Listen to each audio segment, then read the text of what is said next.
Everybody takes Uber and Lyft these days. I feel sorry for cab drivers. I bet they're trying to trick people. Like, no, there's Uber, yeah. It's Uber. Like, why is your car yellow? Fucking don't worry about it. Just get in. Everybody takes Uber and Lyft because it's slightly cheaper than a cab. But what you save in money, you pay for in conversation with the driver. Right? Nothing is free. You'll be halfway through your trip and be like, I guess I never really did get over my parents' divorce.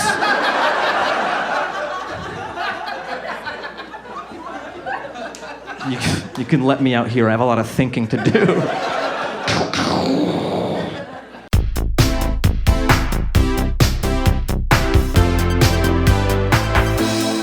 The crazy thing is, like, people will talk to their Lyft driver all day, like up and down. They'll talk to them. But if your cab driver was like, "What do you do for work?" You'd be like, "Enough with the chit chat, Ahmed. Trying to get some work done." It's a double standard. Talk to Ahmed. He's had an interesting life. You might learn a thing or two. He'd be like, we were able to escape into Pakistan. I evaded gunfire. I lived in a ditch for 6 months, surviving on beetles, That's like some Bear Grylls shit. You're like, oh, I had no idea, Ahmed, that's crazy. He's like, yeah, I cannot, beetles, they freak me out now. I cannot eat any more beetles. I get it, man, I get it. You talk to your Lyft driver, he's like, then the band had creative differences. That sounds really difficult, Chad. It was. Because Dylan wanted to go solo, and he was the heart of the band. Did you ever think that one day your cab drivers would just be random people with free time on their hands? Never. How do you not know that one day your house won't be on fire and some 21-year-old kid with a smartphone will show up like, "Hey, what's up? I'm your firefighter?" I was the closest one to the blaze. Don't worry, stand back. I brought a super soaker. Everything's under control.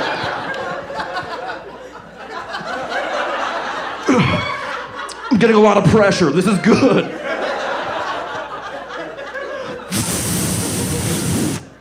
I'm gonna be honest, the fire's a lot bigger than I thought it would be. Oh, fuck, it's Dylan. The band's getting back together. Sweet. Good luck with the fire, bro. The biggest problem, I think, with Uber and Lyft is that it's made getting into random cars so commonplace, right? You'll get into a truck, you'll get into an SUV, you'll get into a smart car. When you got into a cab, you knew you were getting into a cab. Like, people don't even really look for the mustache anymore. Like, I could take my car tonight and just go to a bar at 2 a.m. Just be like, "Hey, somebody get an Uber?" Some drunk guy would be like, "Hey, I'll catch you guys later, it's here. Yeah, take me." And I can just drive to the woods and murder this guy. He would just be in his phone the whole time.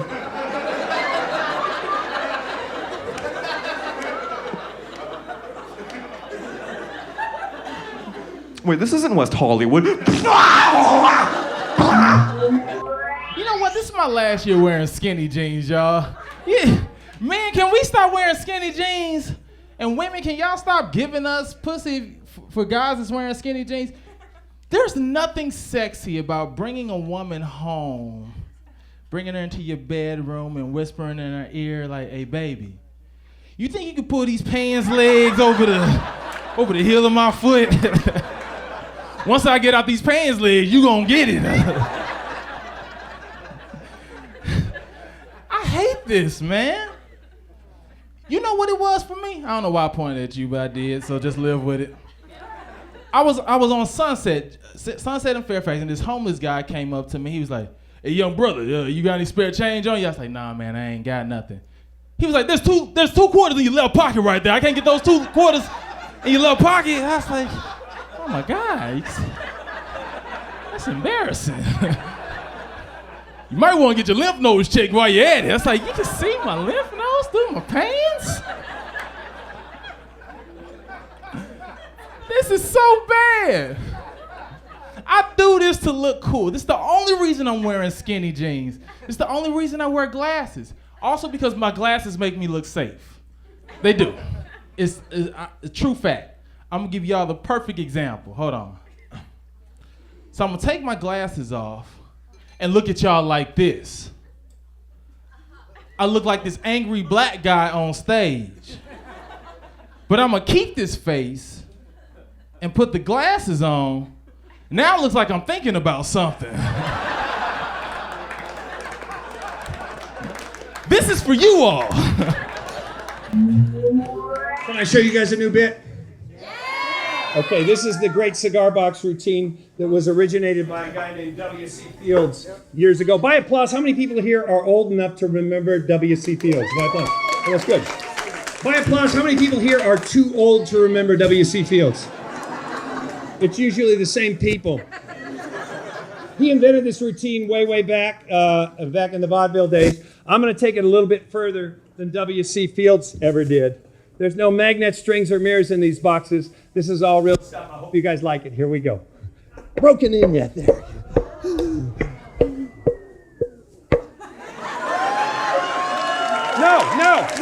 No. It gets better. But not much.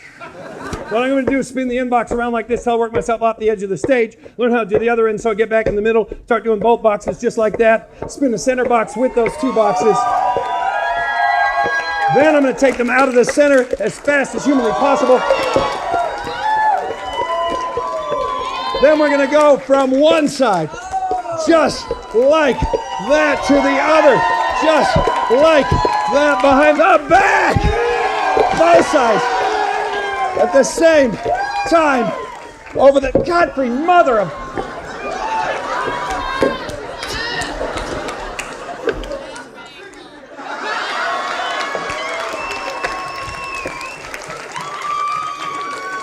Around the center, with the left, with Mo, but below, but behind. Come on!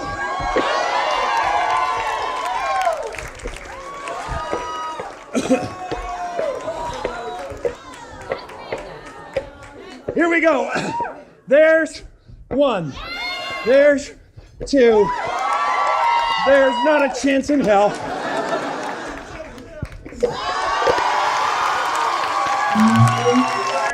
Guys, I don't want to ruin the energy in here, but you guys got to give me a lot of love because I just got fired.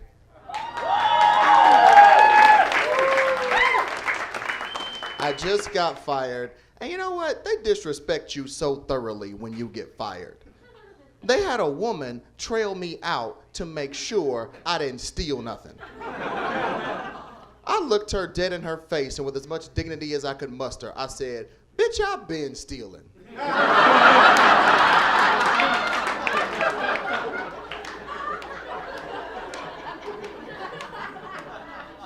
You would need a time machine to stop me from stealing out of this office. Why don't you holler at me if you need a stapler or something? Or some Post-it notes. I used to steal paper clips to clean out my weed pipes. Anybody? Anybody? You get that resin out, black gold, Texas tea. You know what I mean? You gotta make the job work for you. You dig? You gotta make the job work for you. I had this lady at my job. She was so goddamn racist. I don't like to throw around the R word. You know what I mean? The R word. It's heavy duty artillery. You don't call things racist unless they're racist. This lady was racist. When Barack won the election or got coronated or whatever you think happened, when Barack got coronated, she runs over to me. She ain't said shit to me for 17 months. She see the black folks celebrating on CNN. She comes over to me, puts her little paw on my arm. And she goes, "Congratulations." Like, you dirty hoe bag. She said other stuff. She said, "Well, I hope Barack doesn't win another election because black people are just going to be dancing in the streets, dancing in the streets, dancing in the streets." Like, we were just going to take the rest of life off. Like, we was going to form a giant Soul Train line talking about, we gon' Barack down to Election Avenue. To the Black Empire. Stupid. March down the street. We gonna rock down to. White dude come in on the hook. Oh no. Oh no. I think they want reparations. This is another thing I'm getting older too. I had to wear long sleeves to visit my family because it was a bruise on my arm because the lady bit me. Yeah, I had sex. She did it. It wasn't like a train incident. It was with passion. Here's what happened. It was our second date, so I thought I knew her. And I thought I had a good grasp. And she goes, you want to come back to my place? And I was like, yeah, like real cool, yeah. And she goes, just so you know, I like rough sex. And I was like, I love rough sex. And I don't like rough sex. I don't like it at all. I hate it. Yeah, my first thought when she said it, I was like, all right, rough sex, so like no music. Okay. Ooh, this is gonna be rough. But I can power through without Drake. I've done it before.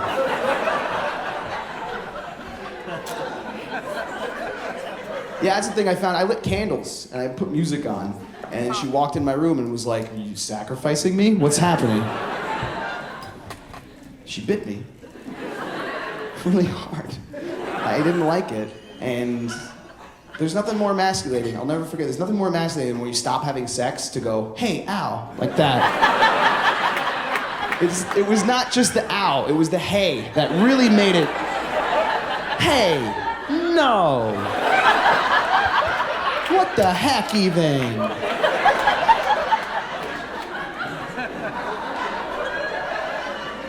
I just don't need it, man. Like any of that stuff where you're hurting, I just want to have sex the old-fashioned, like just hope everyone has fun and no one gets hurt. She tried choking me after I told her don't bite me. She just went to choking. Like, that's better. I don't know what prompted it. Was I breathing too well for you? Ugh. And I hated it. She just went for it. I didn't like it. So I told her to stop. And then she did. And then she asked me to do it to her in her sex voice. In that voice you gotta have for sex. You know it. Everyone here turns this little goblin on inside them. Yeah. You have to. You gotta do that. You can't bring your out and about voice to the table when you're having sex. You're just like, hey, how are we? Jesus. Nope. I didn't know I was walking into a Walmart, dude.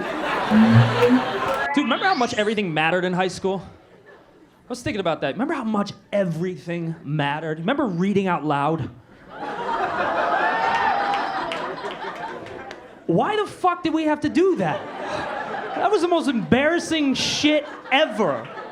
Especially as a guy. Like, by the way, ladies, you didn't know this. In, like, 13 years old, first off, like, we're getting hard for no reason.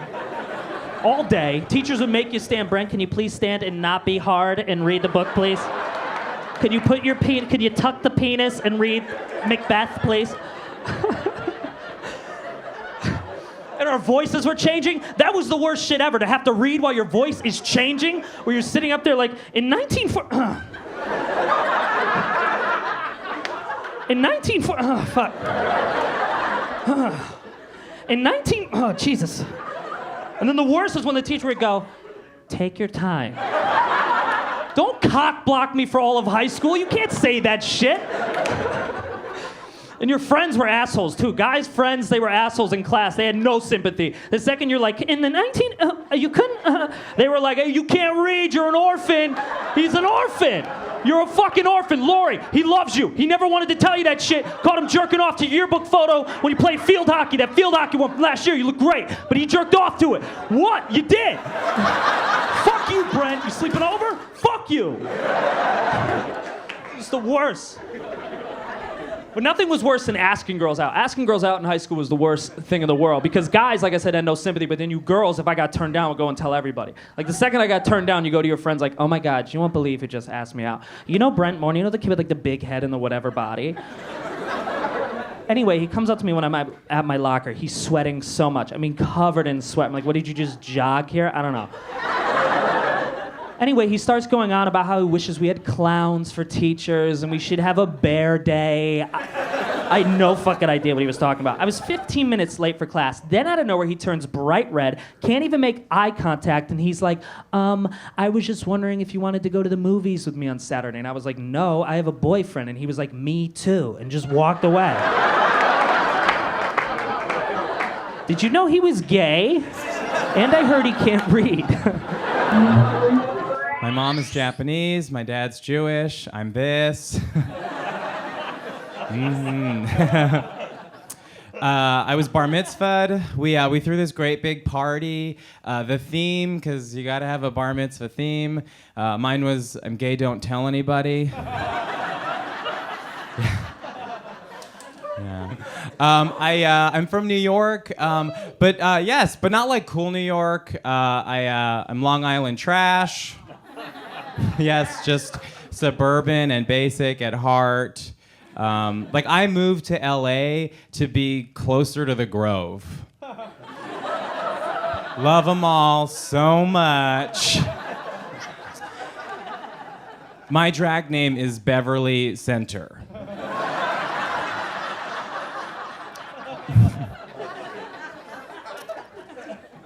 I do love the Grove. My favorite store at the Grove, where I spend hands down the most money, is the parking lot. It's very expensive. Sometimes I wonder if my life would be easier if I were straight. Just because, like, at least twice a day, a woman tells me, ugh, I wish you weren't gay. It's like, yeah, well, I wish you weren't my mom.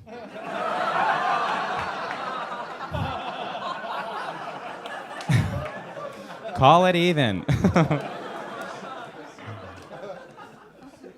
No, but my parents, they did their best. They also did coke until I was 8.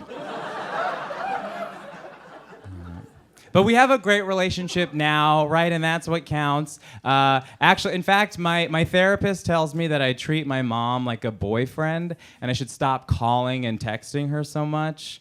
So now I'm ghosting my mom. With a phone that she pays for. Yeah, she's a great boyfriend. Really good at it.